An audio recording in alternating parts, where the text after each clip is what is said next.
time during the meeting. Good, Hey, good. Tim. Hi, Tim. Claudia's Well, maybe muted. come back. Claudia's muted, but I'm Pat Deegan, and I'm a volunteer here at Echo Lake, and I thank you. I'm Claudia Meadows, and now I'm unmuted. Thank you, Pat. I'm on the ELNA board. I'm happy to see everyone here tonight. Good. Good. Diane's iPad. I like that. You have to unmute yourself if you want to talk. Which person this Diane? Diane's, no, there's a Diane iPad. Diane's iPad.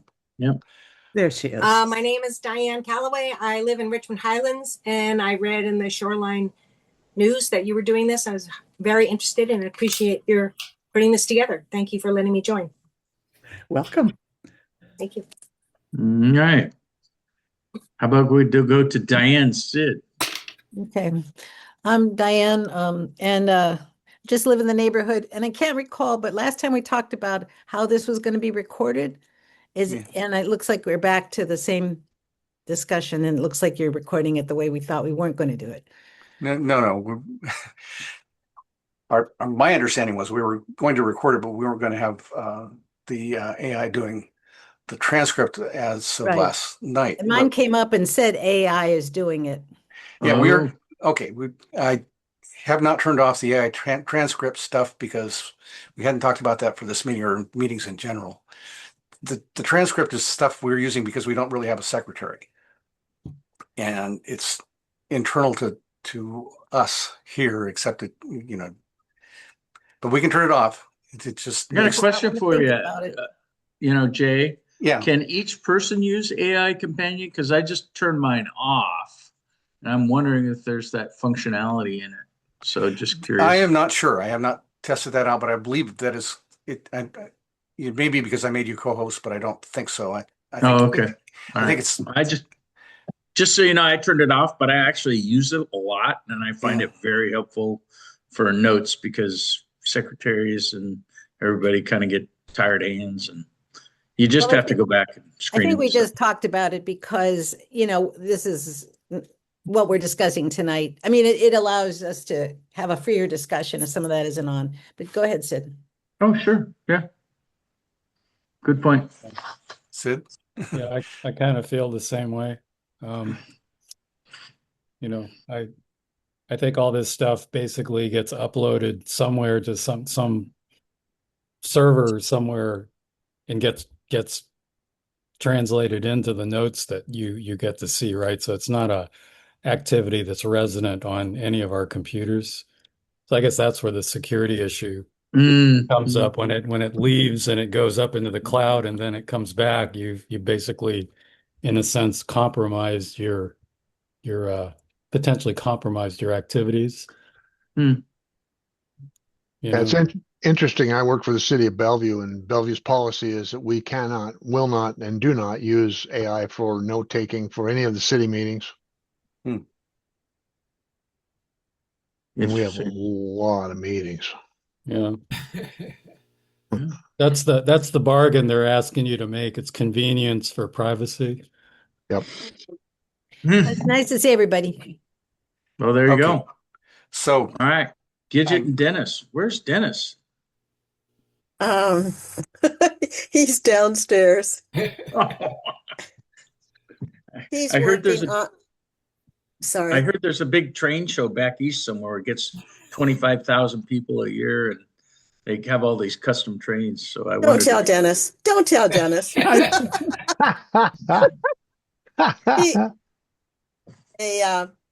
A show coming up in a week and a half, and he's getting ready for it. Where's it going to be? Maybe we'll come see. Maple Valley. Oh. And he'll be there Saturday and Sunday. Right. I can send you more information, Wes. Yeah, just send it to Elna. That's kind of fun stuff, Maybe we'll come down and ride the train or drive the train. That's a long way, Maple Valley. Oh my God, make it day. Like, come on, Pat. We have Maple down there. I'm gonna. In the All balance. right. RW. Oh, yes. Haven't seen you in a while. That was not. And you are muted. Up in the corner of your screen, there's a mute button that you can. There. Challenged on iPad, sorry. This is my neighbor. I'm Rosalie Wu. Yeah. I'm not usually free on this night, but I am tonight, so I thought I'd crash this meeting. And I live in the same vicinity as Diane. Okay. Excellent. Wait a minute, which Diane? There are three of us. Diane Hetrick. You have a choice. And Rosalie works for me on a project in Bellevue. too. Oh, no So, kidding? Oh, wow. Okay. Oh, well. Dale and I She's- used to be coworkers. Yeah. Okay. Yeah. She- Rosalie lives up on 7th, right? Yep. Yeah. Just on the other side of you, Wes. Yeah. Yeah. And then we have Mr. Malek, I think, left. And Dale, we'll go to you last because you're going to give a report. Okay. I can do that. And Jack, you just put something in your mouth. That's why I'm calling on you. Last my popsicle. Hi, everybody. Thanks for the invite. Yeah. Oh, yeah. Good to see you. All right. Dale, our esteemed treasurer, show me the money. Well, I don't know if I'm esteemed, but I am the treasurer. And again, you'd think that I've now used this Zoom enough that I'd remember where the share is.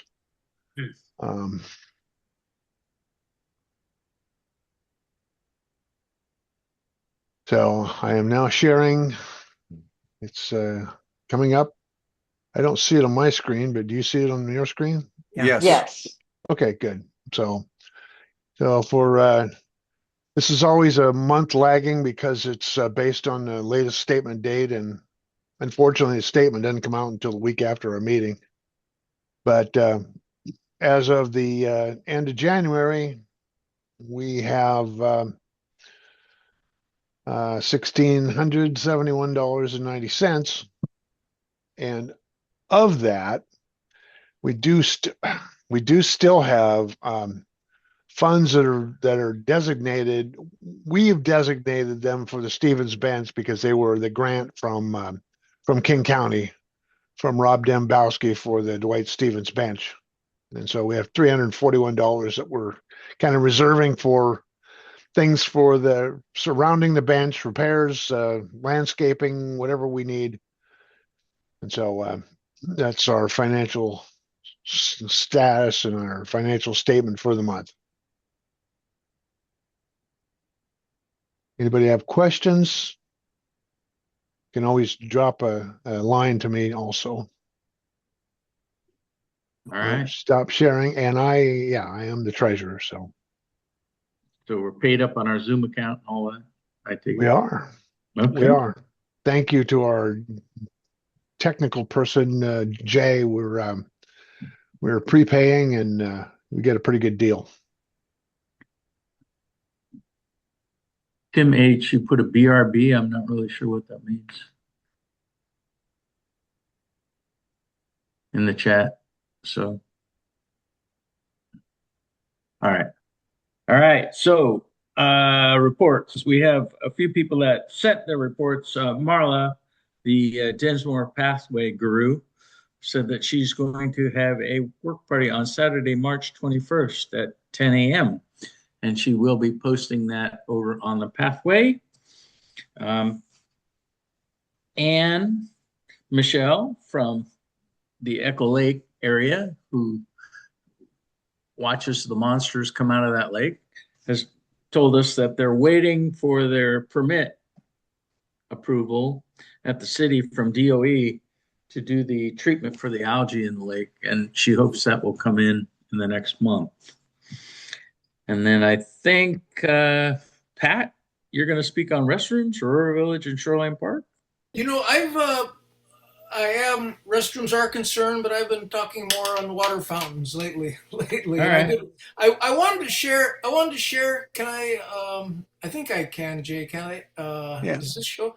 Yes. I want to show you a few local drinking fountains. This is at the Shoreline North Light Rail Station, and these you can see 2 drinking fountains here next to the restrooms. That's Sound Transit's business. This, oh my gosh, where is this? Shoreline Place. Shoreline Place. Okay, it looks like the It says Burien. Oh, does it really? Yes, the Oh, it captain does. says Burien. it is Burien. This is a Steve Cox Park. This is South Seattle. Some people think Burien. It's actually, I believe it's a White Center. Does it say White Center down? Okay, but that's a very nice one. It caught my eye. This one's at Kubota Gardens. That's a very fancy drinking fountain. These are park drinking fountains. I don't think we'd go that fancy, but I like that one.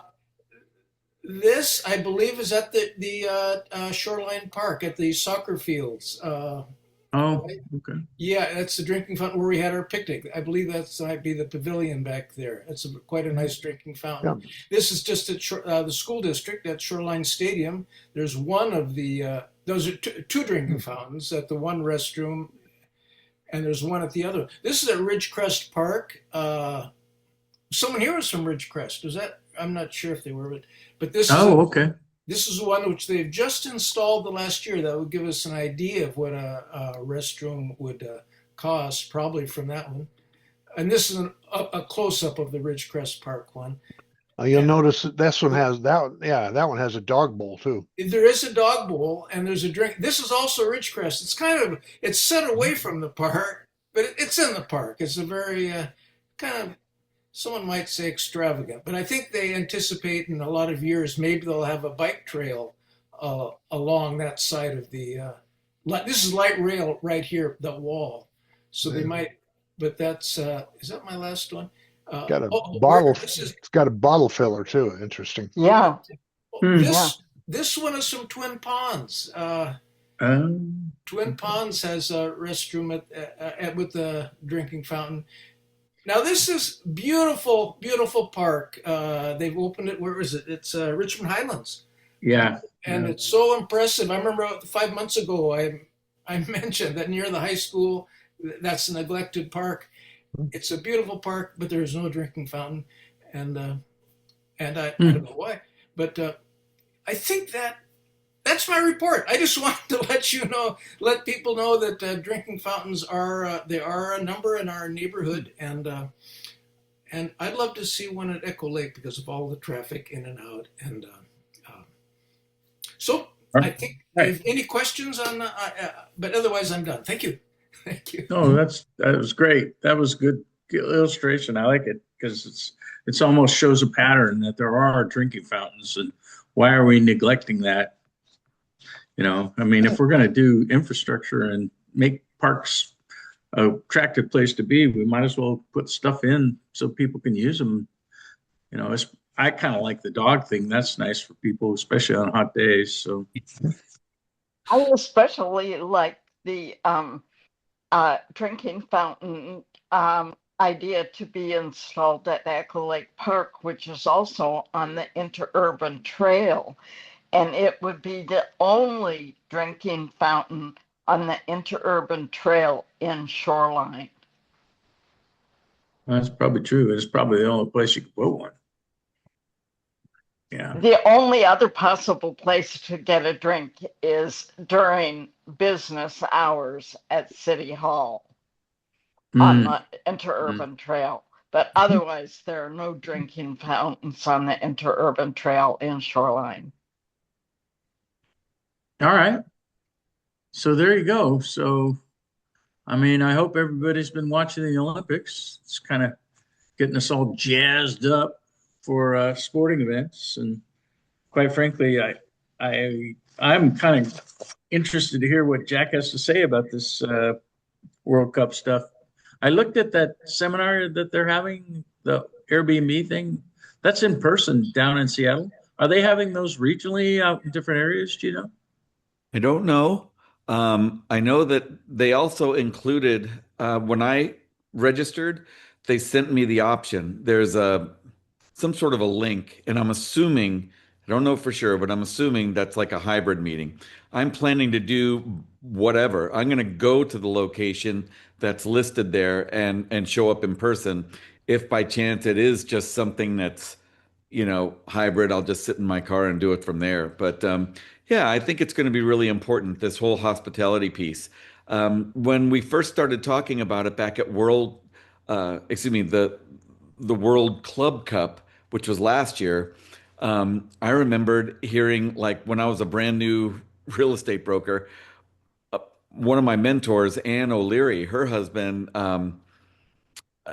had been part and parcel with some of leadership with the 1962 Expo. So they were trying to do hospitality since there weren't enough hotel rooms here. They did it down in Maple Valley. That was part of it. Big RV parks, big everything. And then they did some boats that were in the sound, docked in the sound.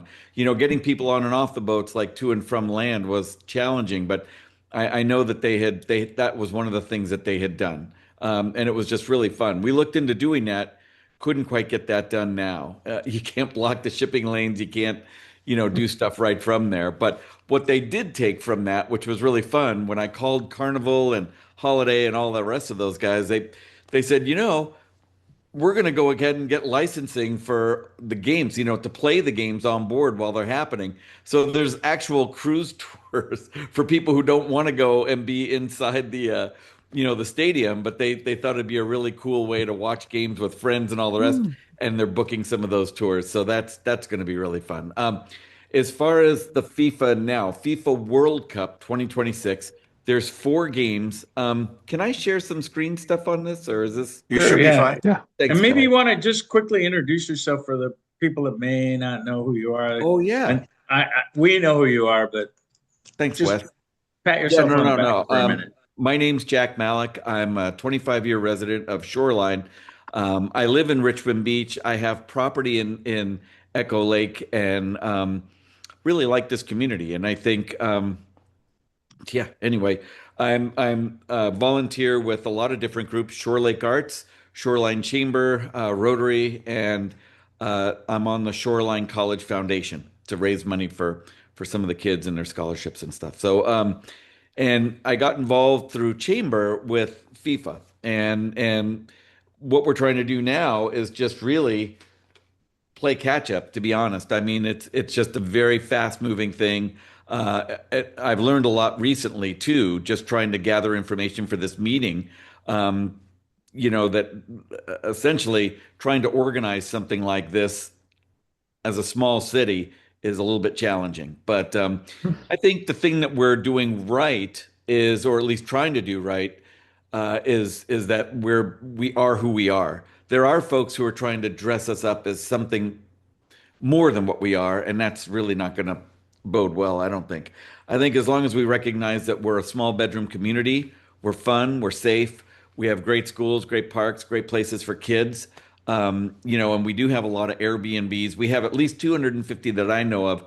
There may be as many as 650 in this community. Yeah.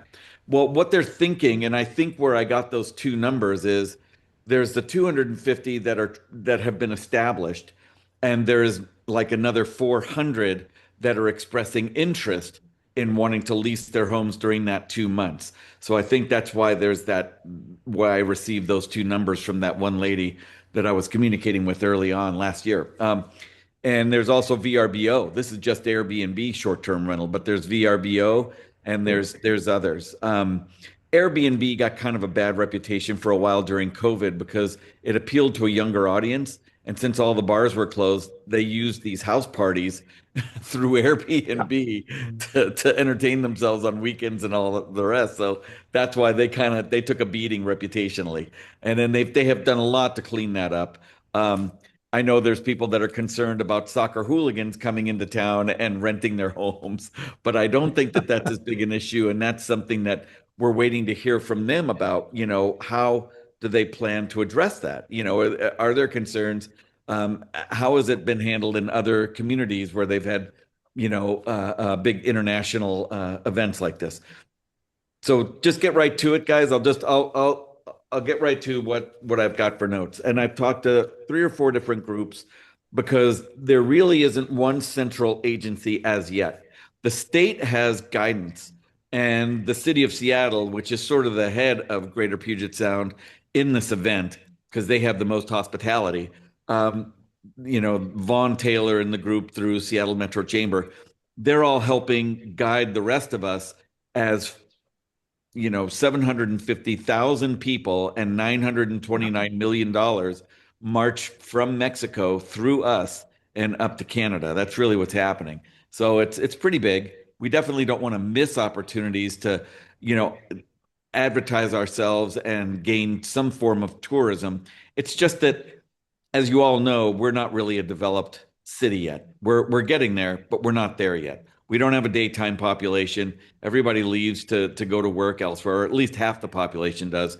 And our two light rail stations, they're wonderful, but we don't have any infrastructure around them. We don't have any people, restaurants, shopping, et cetera, et cetera. So it's a little bit more challenging to pull that off here. However, we do have very nice houses, and we do have a very good location strategically and time-wise to hop on a train and get down to the games. And quite honestly, we're considered far enough north. There's only a couple stations just past us, so that it'll be easier to get on the train here than it is down in like Northgate and elsewhere. I don't know if you've all have been to a game or anything, but boy, you're almost better off heading to Linwood. It's better parking, and you'll get a better seat on the train, and then head. Sorry, don't mean to be silly. But it's true, Well, you're absolutely right, Jack. We went to the Apple Cup when it was at Lumen Field 2 years ago, and the station had just opened, and I said, let's go to Linwood because I got a bad feeling. And by the time we got back to this station, there were only about 15 people were able to get on. By the time we got to Northgate, there were 3 people who were able to get on, and that was it. And they're squeezing, aren't they? I mean, it's like sardines, but everybody's so nice about it. I got to say that's something for all of us. Is this, the Pacific Northwest? People were really polite about it and took it in stride. Yeah, but the same thing when you land there at Lumen Field. You get off on the what is it, the north one, because it's a shorter walk. But when you head down, you head to the south station to pick it up, because on the way back it's the same story. You want to get just ahead of that whole big slog of people. Anyway, there is trains. I was asking Sound Transit if they're going to add more cars. We don't know yet, but I know that they are going to beef up what they call mobility hubs. So you may see even more scooters, more, little electric bicycles and things like that. Those mobility hubs expand the reach from what they consider a walkable half mile to as many as 2 or 3 miles, so people can filter out from, their cul-de-sac and get over to the light rail, which is nice. And I think that'll help, reduce traffic a bit. So I know there's plans to do that. I spoke briefly today with Kendra Dudinsky. She's one of our traffic engineers at the city. And she and someone else apparently are taking direction from the state on some of this. There will be maps, transportation maps, and there will be calendars, produced. And actually, before I forget, they asked me to ask the group, let us know, let the FIFA prep people know as soon as possible what you want to see on those maps. I think that came from Mayor Betsy Robertson, that they do want to get input from the different communities. If there's something in particular that they think is relevant and want to see on those maps or calendars, please throw it on there. And if there's something you're planning to do as a neighborhood, or any of the other neighborhoods are planning to do individually, which I can't imagine what that might be, but if there's something, by all means, I mean, I think, I don't know. I know that Shoreline, what is it? Richmond Beach does a big bonfire for some of the Christmas festival things, and all that. I don't know that that's going to happen for this. I think this is, this is coming from me. I'm not bringing it from the collective, but the way I see this, guys, and the way I've seen this kind of thing go in the past, in other states that I've lived in and elsewhere, when it's the first time it comes through like this, data gathering. just take note of everything. Take little journal notes and learn. We need to learn from this. This is a new experience entirely. We want to be ahead of it. We want to be smart with our time as best as we can and do some real cool stuff during this particular event and capture some dollars for our community and for the business owners here. But in truth, I think the best thing that we can do too is be vigilant and learn and see what's really, what we can do better next year or the next time that they bring this through, or some other events. I mean, who knows? Maybe another Super Bowl here. I wanted to say one thing. I've been walking around more this neighborhood with my dog and going to the station at 185th. And I'll tell you, there is no parking there. That garage is full. And I believe that people are overflowing on 5th Fifth Avenue right at 185th. But we're thinking we're going to get an influx of people for the tournament or the World Cup. One thing maybe on the map, or maybe the city needs to think about is where people going to park if we're going to advertise that we've got stations and they can stay out here and, they can get there without driving and there's no place to park there.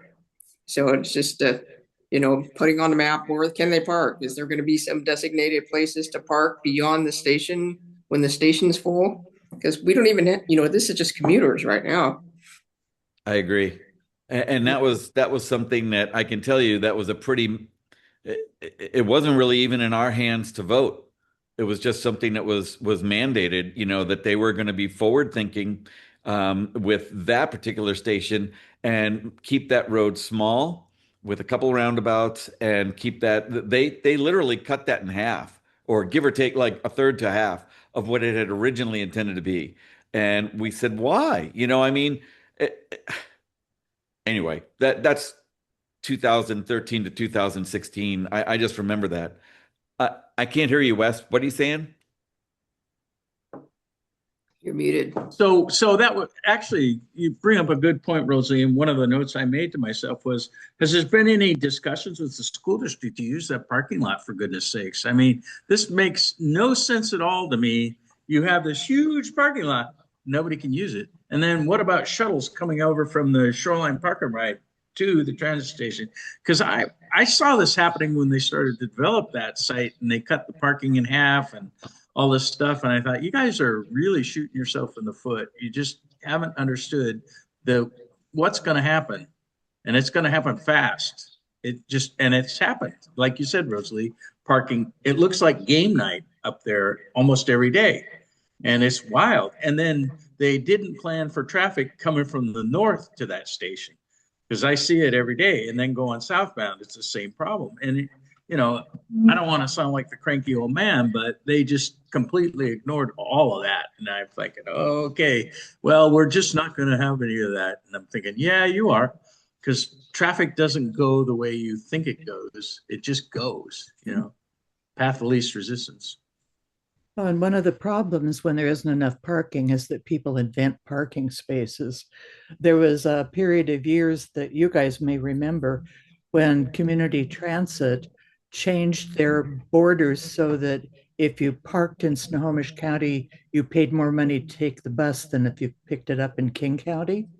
And our bus stop was King County. So all of these people from South Snohomish County were driving across the border to find a place to park to take the community transit bus. And that was our neighborhood. And I watched them, coming in, they were late to the bus. They wanted to catch the bus and they would just sort of throw their car against the street and run for the bus.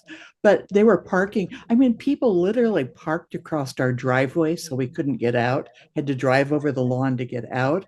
The curb at one spot is rounded and people would park on the rounded part of the curb so that they were sticking out each way. It was just crazy. And that's what's going to happen. People are they're going to park in people's driveways. They're going to do outrageous things to get on that light rail. And I'll just say, I told you so. Wes, I love your suggestion. I know Nancy did that. She got to go down to the parade, the recent parade over in the downtown core for the Super Bowl, and she and a bunch of other people just, that was the only sensible solution, was to head over to that school and maybe just call that a dedicated spot for now. That and maybe part of what's going to be at Rotary Park, figure Oh, something yeah. out with that as well. I mean, there's that whole spot underneath the power lines that can be used for parking. That's Um, true. Yeah. I'll stand and out there with the sign, charge that $50. I'm not proud. Pat, you had a question up in the corner, boy. I did. I wanted to suggest Aurora Village is a 5 minute bus ride. They come every 10 minutes. Community Transit's express bus directly from Aurora Village to the Shoreline North Station. There are over 200 parking spaces there, and I think even on Super Bowl day there are over about 150 vacant ones there. And I think there is security there that they probably won't see everything, but your car is as safe there, I think, as it is in any parking spot. And I think maybe perhaps on the map they should indicate park at Aurora Village and take the Swift bus, next stop the Light Rail Center. Thank you. That's all. Yeah, bus is not a bad option either. Dale, you had something. You got to unmute yourself. Sorry about that. Everything's in a different place. I use Teams all day long. So, we got a couple churches here too that are in the vicinity. Obviously a Sunday game wouldn't work. And, as the churches have services on Wednesday, but that still leaves five other times a week. And, I don't know if the city has got somebody working on parking or if there's like a team. I said, I talked to Kendra. She's our traffic engineer, and they are taking advice from the state, but we need something local and we need something smart like this. I actually like this, so I'm going to present these, bring it back to the group. Yeah. So I like that. was Evergreen great. Baptist up there, and Shoreline Community Church, and Bereans, a lot of the parking. Berean Church, absolutely. Yeah, they could make some money on that deal. They could make a little money. I think we want people in the areas where they can spend money too, like Aroma Cafe, or that's down in Ridgecrest, but other places up in and around. What is it? They've got Liturgy Coffee, they've got church parking there. They've got what else do they have? Well, Shoreline Place just gets mobbed. I mean, they that's an idea when you think about it. What about the city kind of pushing for truck vendors to come in for the crowds? They are actually there. That's part of yep. So let me continue on. Thank you. Sure. And Go ahead. I'll move forward. So yes, there's maps, there's calendars, there's game schedules. I am going to talk with the Airbnb folks if they allow questions. I don't know how big this thing is, but we're going to ask if they have a means of distribution. So all the people that are coming to our area and are occupying Airbnbs and other short-term rentals, is there a way to get these maps, get these links, get these other things out to them? Because honestly, there isn't at least anything with us within our city as a centralization. There's not one point of contact that you can go to and say, hey, I want to learn about this, or I want to get information about that, or we need help with this or that. It's all sort of, you have to know who is doing what to triage it. And that's a moving target. Originally Shoreline Chamber was going to be doing this vendor village and some of the jamboree stuff, and now that's taken over by the city parks division. And they established a budget for it, and now they're good, which is fine, which is really good actually. So that's good for that. I think they need to actually, the parks division needs to be better with communication with some of the other divisions, the other groups. And that's something I'm going to bring back to the group as just a personal, hey, we all need to be communicating openly and directly and frequently, because otherwise we're not going to get to this in a way that it could be, to be healthy. Let's see. So there's 6 games all together. 4 of them are already announced, and then there's the final playoffs games, the other 2. That Juneteenth is one of them. There's going to be some events on that. June 14th, June, July. Let's see. Yeah, there's going to be, so there'll be a pride match on Juneteenth, and then there's going to be some like other events that Shore Lake Arts and some of these other groups are doing. They're going to be, for example, trying to do a oh, what is it? The largest line dance, which is going to be over 14,000 people. So they're trying to get enough people to break the Guinness Book of World Records with line dancing. And it's something out of Soul Train. E. Mandisa is on the Shoreline Foundation with me, and she's a film and music person, and she's really wonderful, a really nice lady. And she's got a bunch of like the Tony DuPays and some of these other folks. They just really want to inject neighborhood fun into something like this because trying to do something out of our own element. We don't have a whole lot to do. And I think it just, this just seems something, it's just more fun. It's inexpensive. It's getting people just all across the senior center is going to really fill a lot of gaps for us. They have a lot of people who love line dancing and they just have a lot of people that go there. So that was one. That was like one of our encouraging moments. And then there's some other stuff like that. There's also, oh, here, hang on a second. Let me pull that up. Uh, e, where are you? E Mandisa. So there'll be Soul Train dance lines, and some of them will be, with music of the particular group that's with us. For example, Egypt is one of the teams playing, so it'll have that sort of a theme. I think the food trucks that you mentioned, what they're putting out for RFP bid. They've already had some people very interested and very excited to start that process, but what they're doing is a series of these either food trucks or oh God, what do they call them? Not dry boxes, but shipping containers for certain international Oh, foods, that kind of thing. And that will be at what they're now calling the North City Commons. That's the 185th Street North Station, and part of that will occupy what we were just talking about for parking underneath the power lines. But I think there's room for both. yeah, So interesting. Yeah. yeah, that's one of the things that they're talking about there. So I mean, 185th if Street. you've been down, have you been down to the Region waterfront? They have kind of that feel. They have like containers that they've set up with vendors in them. It's really kind of cool. So, Yeah, it is. And there's people that Nathan Dom and myself and a few others have been talking to for the past 6 months.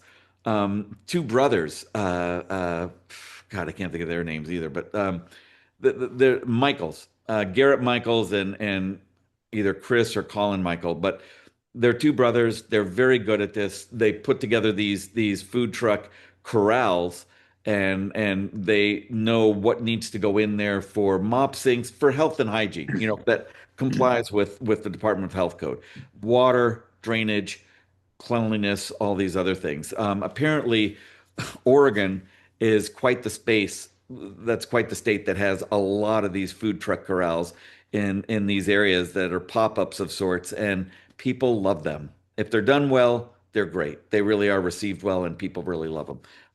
And they're amazing. These guys really do. God, they bring like these big, what is it, wood burning stoves for pizza. It's incredible. The thing was smoking as it was driving down the street because he was heating it up. But it was so fun when he got there. Holy cow! I seriously made great pizza. Everybody got one, at least to take home if they weren't going to eat there. But okay, so now there's the opening night, which is the 2 days prior to the start, which is I think the 12th and 13th. That weekend they're going to do a night of music and dance. Then June 14th is the start. At the very end, which is July something or other, youth soccer jam. They're going to have a youth soccer jamboree. And that's going to be something where I think CISA and NISA help again to organize the children, the youth soccer league people. And they're very good actually at pulling all this together and making a really fun environment for the kids to come and play on the fields and stuff like that. So that'll happen. And then they're going to do the world block party. That's going to happen at the end, just after the huh? game as well. But What date's that? What day is the World Block those Party? are going to be, give me just a second. I'm going to pull this thing up.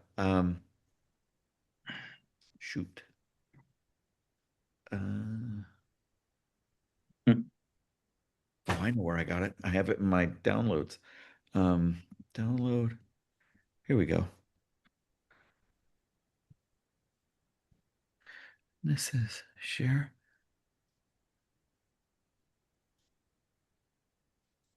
So June 15th, 19th, here they are.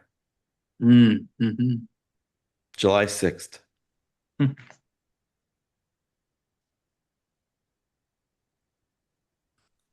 And I'll share this with you guys. I'll share it with Diane, and then we can maybe put together something for the group. Rosalie, what were you put something in the chat, I think, right? Seems like City's Economic Development Group ought to be in. Yeah, I agree with you. And I think Kevin Barrett agrees with you. He's also a past president of the chamber, and so does Laura. And yeah, we all feel that way. We want some role, some involvement, and I believe we will. And I know Betsy Robertson feels the same way, and we are engaged. I think there is a certain amount of heavy lifting, so it will be a benefit to have the city and their staff that are budgeted for this to really do some of that setup, tear down, and all the rest. But us having some influence, some presence, I think is important, and some sort of a vendor thing where again, we get, one of the things E really wants to bring to the fore is who are we as a group? Well, we are a bedroom community, and we were the cheaper seats to Seattle. And because of that, we have these wonderful music studios like Bob Lang Studios, London Bridge Studios. So they were going to have like a party where people dress up as their favorite, band member or something like that. Let me see what E was saying. So Soul Train Dance Lines, Juneteenth game. That's where they're going to try to break the Guinness Book of World Records for the largest amount of people simultaneously performing a choreographed line dance. Okay. Then there's 6 Degrees from Greatness. This is where she gets more into into the art and the film and music local to us. Based on the theory that everyone is 6 degrees of separation from Kevin Bacon, this would be about people telling how they are connected to famous people who come from Seattle and recorded at our world famous studios in Shoreline, because they really are world famous. They have many platinum records. They're really pretty stellar. Then they're going to do a Comic-Con type of cosplay where you dress up as your favorite famous person from Seattle who recorded in Shoreline. That would be like Kurt Cobain, Jimi Hendrix, a Bruce Lee, this, that, the other thing. It should be really fun, actually. I don't mean to just gloss over it, but it'll be neat to hear more about how they vet that. There's going to be a Bigfoot adventure. We are working with a VR company to do a few activities based on imaginary Bigfoot sightings or finding footprints around our city. Freestyle business challenges, which means the business challenges, the local businesses will get filmed 2-minute little reels for social media and all that, of them doing the line dance that broke the world record, or at least tried to break the world record. So that'll be a way to connect the two and have that theme for Shoreline. So that's some of the fun stuff that we're doing and then or planning to do. Um, and your additions most important. Let's see. One of the things that the city council really wants us to push for, because it's tied to free resources for us, it's this business survey.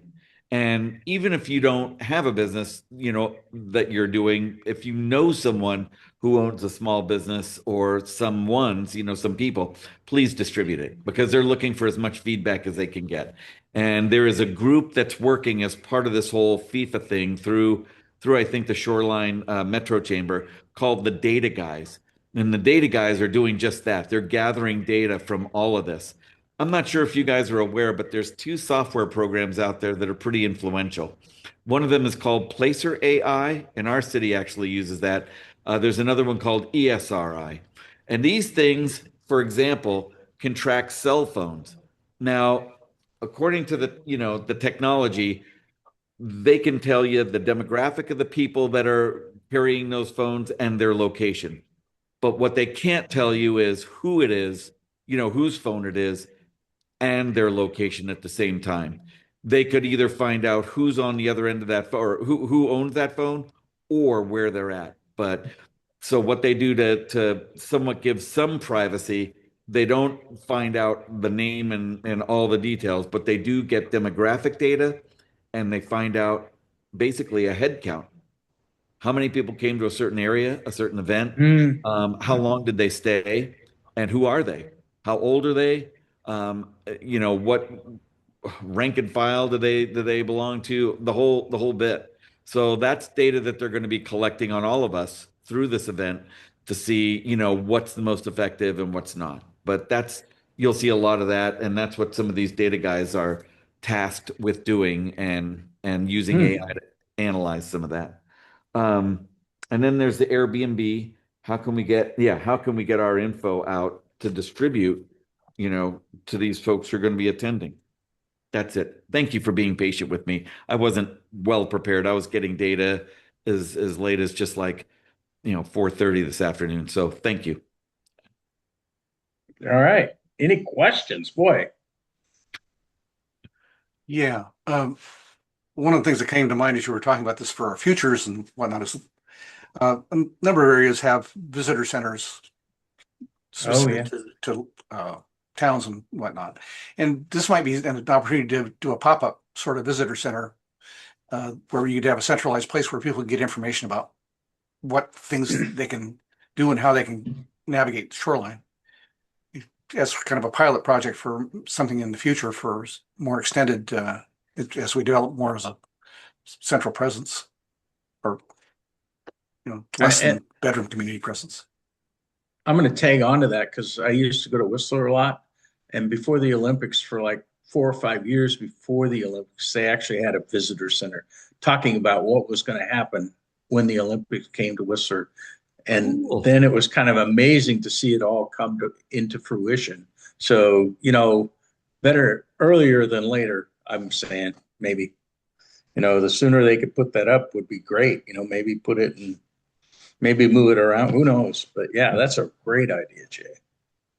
I think it is. Thanks, Jay. And I think they're hoping to see something like that at that North City Commons at the 185th Street station, but they haven't really crystallized the whole notion. And that actually is that's a good, just the terminology, visitor center. I think that's great. I know they're trying to make places where people from out of the country get to meet with members of their community, because they know that that's a real comfort for those people. They speak their language. They can download stuff from the day. They can get advice on what to do the next day, how to get tickets, do this, do that. But it's someone from their country and they trust them. And these little meetup places around a visitor center of sorts would really be, I'm going to volunteer. I'll share that. So thank you. Yeah, I think that's a great idea. Anybody else got anything they want to add to that? I see. Yes, Gidget. Obviously, our neighborhood is going to be impacted by people coming on light rail and 185th. And I don't know what we can do, but it will certainly impact our neighborhood. And maybe we should give some discussion about what we can do. Talk to me a little about what kind of impacts you're thinking. Just one or two. A lot of foot traffic coming through.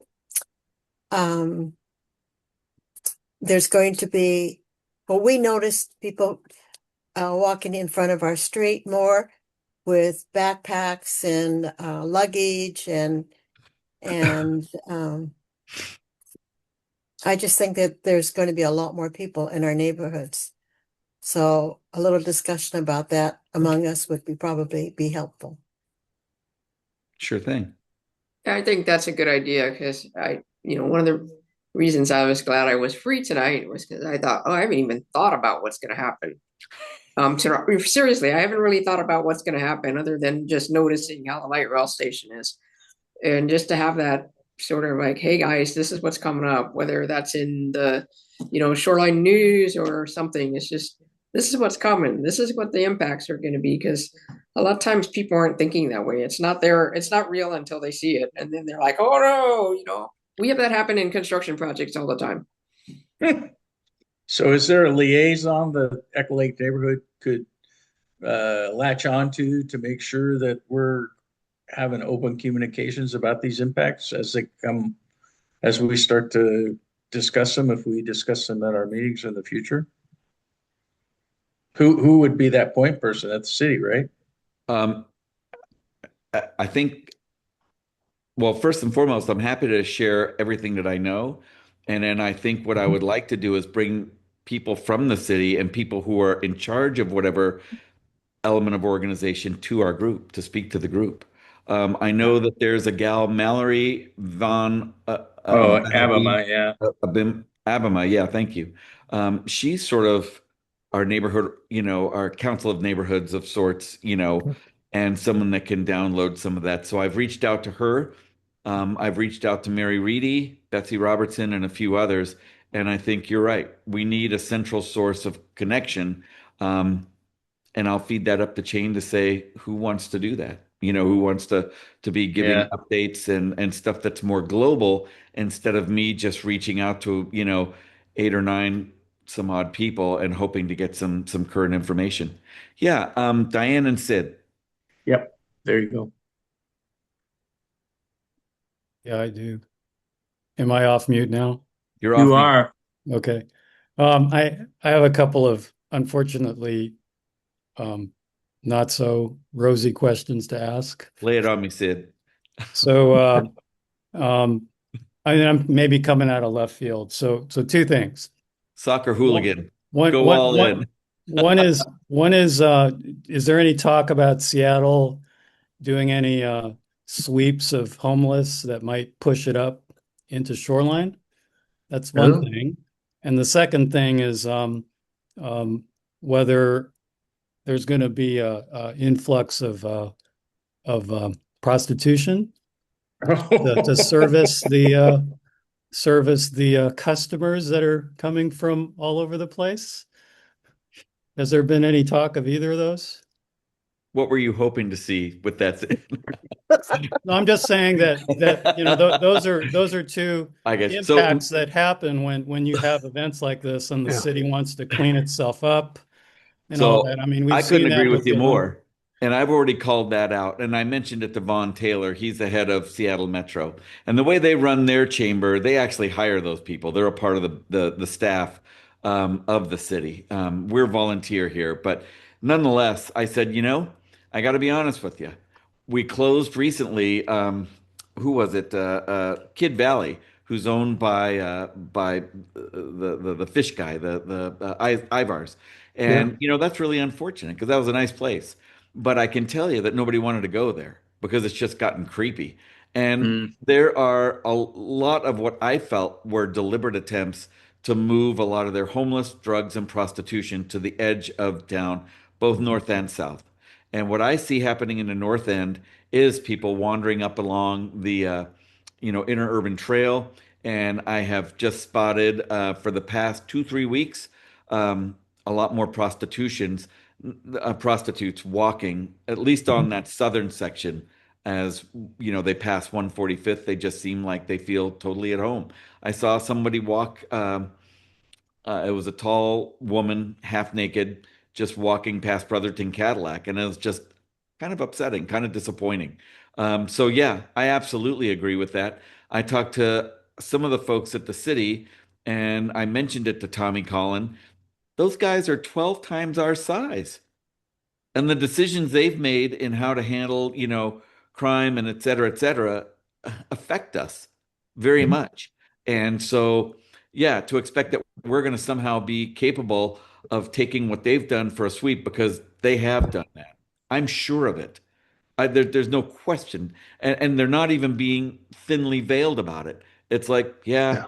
yeah, we're trying to get this out of here. We really need to tidy up for all this international travel and all this $929 million. It's like, well, thank you very little. Persona non grata here, Shoreline. And what are we doing for an interlocal agreement? what are we doing, our city council, to reach out to theirs to say, hey, we need a plan in place. Again, they are 12 times our size and they're dumping a lot of what they've got onto us. And I think it's just, forgive me for referring to homeless and drugs and all the rest in such a way, but it's true and it's challenging. So I agree with you, Sid, and I think it needs to be addressed. I don't have an answer for you, but it's something that I'll mention because I've already mentioned it to him once myself. It feels great that you're calling it out. And as far as like, so Seattle sweeps, yeah, and some of that crime that goes with it, yeah.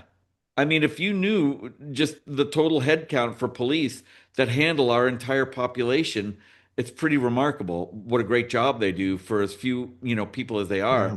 but they're not going to be able to handle a lot of that. So where is that coming from? They're going to deputize all the fire department guys or something. I mean, there's a lot that they need to do to handle and manage this. As far as foot traffic, Gidget, I think you're right. Just stray foot traffic at all hours. There's how are they going to manage some of these what we used to have or what we have as noise ordinances, light ordinances, and all the rest? What's the expectation? How is that going to work? Um, Tim? Yeah, this has been great. Thanks, Jack, for all the information and good questions, good discussion. What I was looking for, part of the reason why I decided to come to the meeting was is I'm toying with the idea of turning my house into a rental and looking for information on should I just go to VRBO or Airbnb and look at what they have to offer. Or do you have any other resources or know of a good contact who I can reach out to, or what organization can help me through that process? Because I know there's two pieces to it, right? There's the emotional detachment of letting go of my house and letting strangers spend the night in it, which I don't think I'm ready for yet. But on the other hand, if I can make thousands of dollars over the course of these games, I've got an RV. I can rent my house out. I can jump in my RV and go to Eastern Washington. Why not? What the heck? Good point. And I'm 12 blocks from the 185th Street station. Perfect. I tell you what I'll do if you would put your information in the chat, or if you want to email me or call me. I mean, Diane, I didn't give her any information on this so far. I just sort of a little bit of a list of what I was looking for and what I was hearing, but it's not formal and it's not fair to, so I'll give her what I do have. And I know she's gotten some of this from stray sources as well, but I think once we can maybe put it together and download it. But as far as like Airbnb specifically, yeah, they are doing an outreach for everybody here, and they're going to be talking about comparisons with us and other towns and how much some homeowners have made over a 2-month event like this, or a month and a half of an event like this. And they expect people to stay longer, like come earlier and stay longer than just the game cycle. There's going to be people that are looking at this area for a variety of reasons, but so they expect that to be true too. I can tell you there are some of my clients who are actually they kept their smaller rental properties open so they could move into it and then lease up their bigger homes that are here either closer to the station area or closer to the Seattle Stadium. So they're expecting to make a ton. And so Airbnb should be able to share some of that. I've reached out to VRBO as well. I will share with you everything that I have. And if you want to, again, just here we go.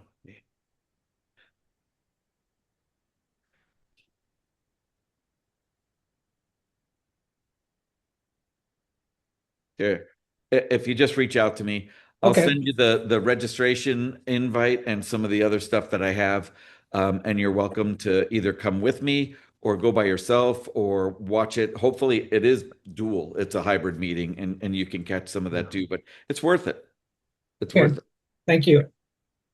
So I was just going to chime in that, and I know I constantly refer to Bellevue because that's where I spend all my time during the work week, but Bellevue's got a big push also, as you might believe, we've got a lot of hotels in downtown Bellevue and all that, but one of the things on their on the city's webpage talks about renting your home in Bellevue. It says, "Are you thinking about renting out your home? Familiarize yourself with Bellevue's residential rental regulations." And I don't know what Shoreline has for residential rental regulations, but I know that there's a fairly large section. So it's something that you might, if you don't find any more information here in Shoreline, you may take a look at the city of Bellevue's I absolutely will. And if website you've too. got a link and you can share it, I'd sure appreciate that. Yeah, But yeah, I'd love to see how other people are handling it. in fact, there's a number of things, but yeah, I'm going to send this link, his retail and tourism regarding FIFA World Cup. I'll copy that and paste it in the chat. But a lot of things, public safety, hosting an event or block party, grant opportunities, things like that. So, thank you. Mm-hmm. I want to circle back to the enforcement part of that, the police and conversation. What's the overlay from King County on this? Do they have any role? Are they providing any support? They're the big guy on the block, really, and we draw all our officers from them. And I would think that maybe it's time for the city to say, hey, look, we're going to need some support during this time period that we don't usually need. And maybe we need a few extra officers up here in our part of the county just because. I mean, I think that's a valid concern, actually. And it's not so much I'm worried about the crime, it's just the control, right? It's to make sure people get to the right places, that things that could or might get out of hand don't, that kind of thing. I mean, you got 100,000 people showing up. It's a lot of people, It's more than that. And it's, I mean, are you saying 100,000 is just Shoreline's part? Yeah, I don't know what Shoreline's population is going to do, but I could see probably 20,000 people coming through Shoreline, or a day. When you're looking at the trains and you go to a game, you got 60,000 people, right? So think about that happening every time there's a game. So, well, you figure. Let me do the math here. Bellevue is assuming 15,000 people staying in Bellevue for at least some part of the month. So you can probably figure 5,000 to 7,000, I would bet, in Shoreline. Yeah, easily. Yeah, easily.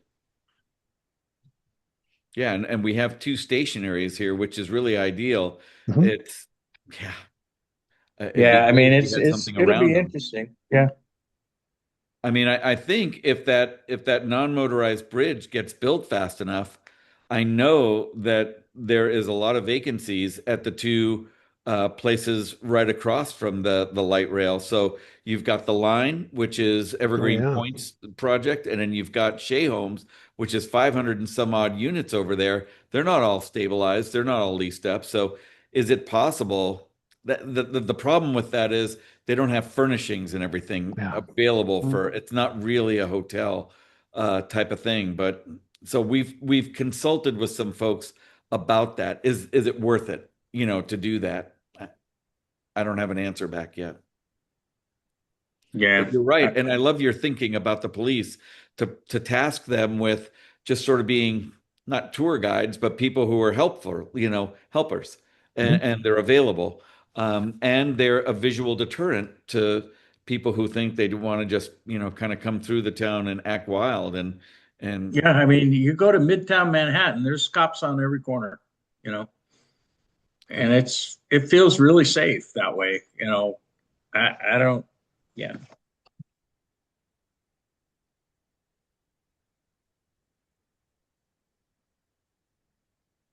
Anybody else? Boy, that was a lot of stuff. I think we have some continuation to do on this subject and just kind of monitor and follow, and hopefully we'll have that big party. We'll break the line dance record. And sadly say we did not break the world record for the polar bear plunge up in Birch Bay. I was so sad. How many people did you have? Oh, I don't know. The problem was a lot of people crashed the party. They didn't stay in the water. Probably had five, they probably had enough people. It's just verifying, right? Guinness Right. Book has specific standards you have to verify with. So I don't know what it is for line dancing, but get your boots on, right? Did I hear you say 14,000? No, probably 5,000 up there in the bay. No. I thought I heard Jack say 14,000. Yeah, that's what they said. And they Yeah. said That's a that lot. they think there's a couple schools, the senior center, and some other way that they're going to goose the population of this line dance. I, Okay. I will love to see it. I just, if nothing else, just to say that Well, And where's the location for that? How don't big? know You yet. need a I huge don't site know. for that. But as You soon know- as I find out, I promise I'll share all. And I think a map and a calendar are going to be very instrumental in helping us, organize our thoughts around this. But Close yeah. 185th and have them go from Aurora to the station. the Aurora Borealis has line dancing every week on either Wednesday, maybe And how do you Thursday know night. Well, we have dinner there sometimes. Okay. I had a question, Jack, is it called a youth jamboree? There is something going to be at Shoreline Stadium, soccer fields A and B. Do you You're know exactly right. Yeah. Is the date? Do you know the date or? I believe it'll be right after the last game. So July 6th is supposed to be right here. Sorry. July 6th is supposed to be the last, and I think it's either that day or the day after or so. And that's what they're 2 days, youth soccer leagues, playing, and it's going to be a little bit different, a little bit more celebratory than usual. So it should be pretty fun. And teams that ordinarily wouldn't play one another will get the opportunity to play. Some kids punching above their weights, other kids, kind of actually shepherding the process. It was pretty fun watching the Club Cup, seeing that happen and play out there on the fields. And I'm sure it'll be as good or better now that they've already had the experience, once before. That group is very good. I can't say enough about that. The SYSA, the Youth Soccer League people. Yeah, Jack, one of the things that came to mind as you were talking about this is I've read in the past tourist areas like Hawaii having issues with places like Costco where there's hordes of people coming in and then. Oh, I know. So our local businesses, the grocery stores, the Costco's and whatnot, are presumably doing their own planning for this. But maybe that should be part and parcel with going on with what the city's planning to do. I love it, Jay. It's come up in idle conversation. It's not been something that they've addressed as an issue, but you're right. I mean, we saw it in COVID, right? All of a sudden, hand sanitizer, bread, milk, toilet paper, other paper goods were just wiped out altogether. So you're absolutely right. Anticipation of probably 13 to 14% of our population in the greater Puget Sound is going to be marching through our area, right? 750,000 people. We're about 6 million, I think, is what it is. So it's going to be gigantic. And don't quote me on those numbers. I just cobbled that together from memory. But I mean, I think that's about what it's going to be. It's huge. It's huge. And again, when I talked to Kendra about those scooters and bikes and all the rest, they're going to have to really ramp that up. It's going to be more of a formal, process. And police and fire. Absolutely. Fire rescue, There may be some public education too about the line bites and other things. More share the road type of propaganda going on in advance. But I mean, yeah, it is going to be a bit of a challenge because some of the Krogers there's 5 of them that have already closed. So it's, there's no backup for the ones that are here. Yeah, it'll be interesting. So Creating, like helping support one another with surplus. Yeah. I've got another idea. I work on cook-up restroom ideas. I think it's a great time to refurbish the Twin Ponds restroom is awful. We have 2 soccer fields there, and it's visited a lot. That parked all along the road. I don't know what road that is, but the parking lot and their restrooms are atrocious. I think maybe it'd be a good deal for this. I would love the city to clean up things a little bit in public places. I absolutely love that, Pat, and I think you're thinking in exactly the direction that people are wanting for these grants. It's like, hey, these guys are marching through here. It's great for tourism and all, but it's going to leave kind of a hell of a, you know, this could be an opportunity for them to leave Yes. something nice behind. Right. One of them is fields, like improving the fields for this youth jamboree and some of the others.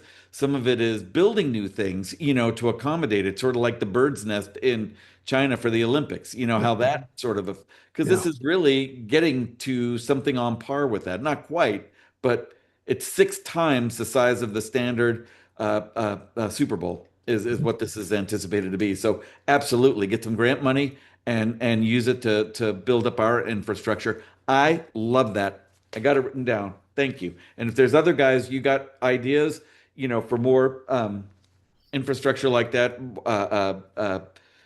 water fountains, bathrooms, Yeah. sidewalks or things, or that you feel are going to be well traveled, and like you said, Jay, like corrals, maybe more formal corrals with a little bit of education on how to use scooters and electric bikes and whatnot, and what roads to prefer to use them on, and not just freewheel it.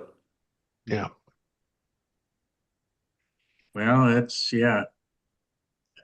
I mean, that education could be generalized, quite frankly, but yeah, what can I say? I think it goes both ways. Yeah.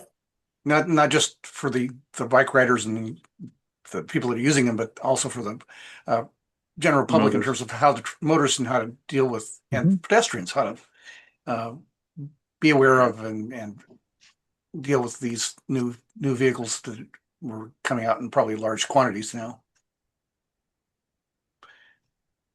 All right. Well, good discussion. Shoot, I guess we'll have to schedule some more of that in the future. I'm not I'll sure do when. what I can to connect some of these folks with you, Diane, and then maybe you can schedule them in, and we get it from the horse's mouth and a little bit more formed and vetted. And then you can actually feed up the chain that way too. Yeah, good point. I think. And what you do, well, yeah, anyway. And great.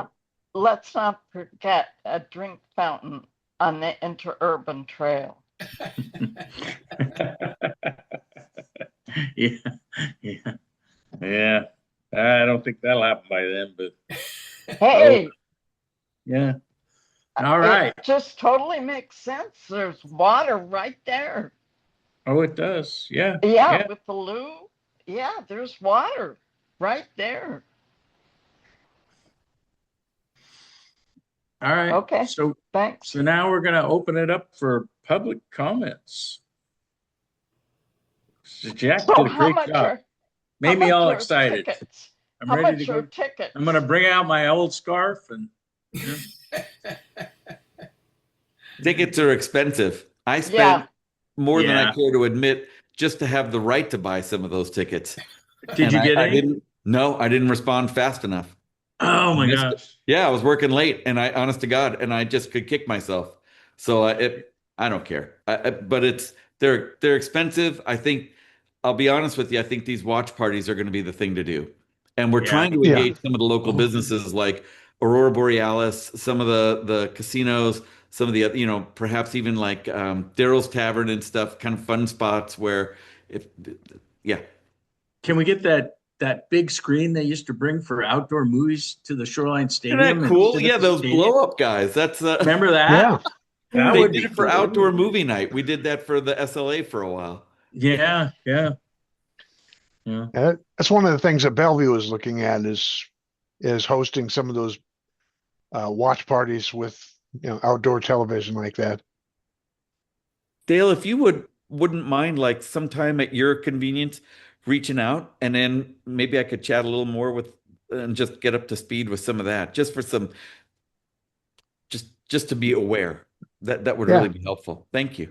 Yeah, and yeah, you're welcome. And yeah, go to the link I posted too, and it's in the chat. I did kind of a search because I've been involved from a construction, and because we've got a lot of construction projects this summer, and so we're going to have to make sure that we allow people to travel through the area, yet we can't just shut the construction down. So it's that's what I've been involved in, but yeah, there's a lot of planning been taking place for over a year. All right. Tim has a question. Great segue, Dale. The word construction. I know that Jack mentioned North City Commons, that new park that's planned for under the power lines just east of the 185th Street station. I walk past there with my dog pretty regularly. I haven't been there in the last couple of days, but do we know if the city has a start date for tearing down that old Shoreline saws and mower storefront and actually building that park, and when it's going to be done by? I don't know what the schedule is for that, but I will tell you that they're not planning to take down that mower place. They are planning to dress that up and make it look nicer. So they're going, the goal being they make it into bathrooms that accommodate a more temporary thing that goes under, whatever those, I keep calling them dry boxes, those storage containers, those shipping containers, those guys can actually be put on wheels and fairly easily be transitioned, in and out of there and such. But they do need electricity, they do need drainage, they do need water and, the utility hub. So that building would become that service point for that. And maybe a small medical thing or something, but the whole schedule, the line of schedule, I don't know. Nathan Dom might know. Nathan Dom, the economic developer, he's pretty responsive. You send him an email or give him a call. He's a good guy. He'll answer that question. With the city of Shoreline? Yes, sir. Yeah. Okay, thanks. You bet. Yeah. Okay. Anybody have anything they want to impart to us?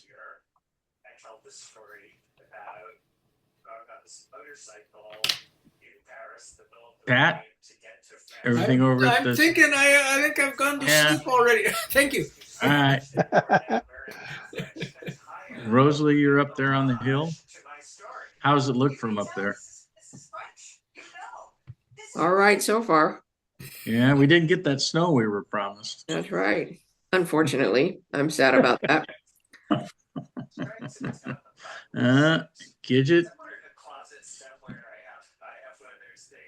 You didn't tempt Dennis to come out and give us his wisdom. Too busy with trains, isn't he? Yeah. All right, Diane, you gotta have something to say. This Diane has nothing to say. Okay, well then I'm not really sure where to go from here. It sounds like everybody's worn out and tired. Too much soccer. We'll sign out early. Right. All right. Well, first, Sounds like it's time to say goodbye. That's right. Let's turn off the recording here.